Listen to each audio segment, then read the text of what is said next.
দেখো আজকে রূপার রান্নাঘরে দেখো ডিম কপি আলু দিয়ে কারি করেছি, আর মুসুর ডাল পেঁয়াজ দিয়ে টমেটো দিয়ে মুসুর ডাল, আলু ভাজা, আর এদিকে লাইট চাটনি দেখেছি যে লাইট চাটনি, ডিমের কারি, মুসুর ডাল, আর এই যে আলু ভাজি আর ভাত।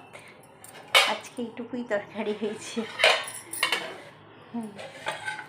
রোজ মাছ হচ্ছে ভালো লাগে না, এই নাকি ডিমের কারি করলাম। যদি তোমরা ডিমের কারি করো তাতে একটু কপি দেবে, ফ্যান্টাস্টিক খেতে লাগে।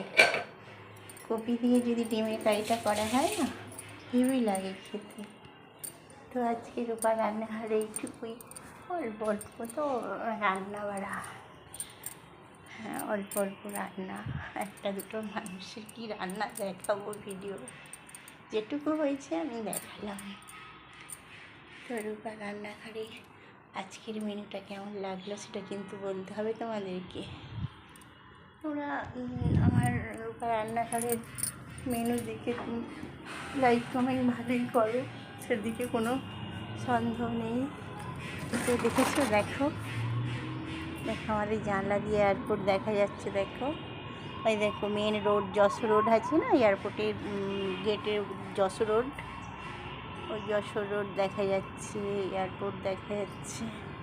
কত সুন্দর বিল্ডিংগুলো দেখেছি। এয়ারপোর্টটা খুব সুন্দর জায়গা, একটা ফ্যান্টাস্টিক জায়গা, আমার ভীষণ ভালো লাগে।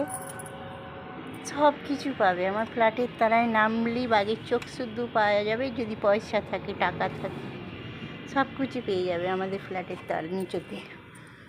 তো আজকে সকাল থেকে এখন পর্যন্ত যা করলাম সব তোমাদেরকে দেখালাম। সকাল ভোর 5টাতে আমি উঠে পড়ি, 1-1.5 ঘন্টা ফেসবুকে ওই বিছানায় শুয়ে ফেসবুকটা ঘাঁটি। তারপরে 7টার সময় উঠে স্নান টান করে একটু খাওয়া দাওয়া করে নিয়ে রান্নাঘরে চলে যাই। রান্না কী মেনু হবে, ওই একটু আধটু তরকারি, রান্না বাড়া, তবু একটা ভিডিও কাজ তো যেটুকুই করি না কেন সেটা তো কাজ।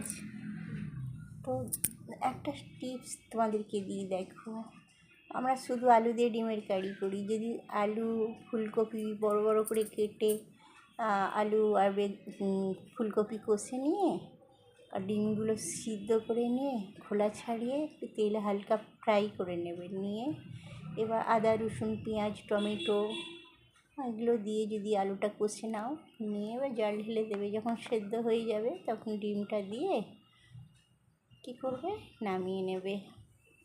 ফ্যান্টাস্টিক খেতে লাগে, করে দেখো।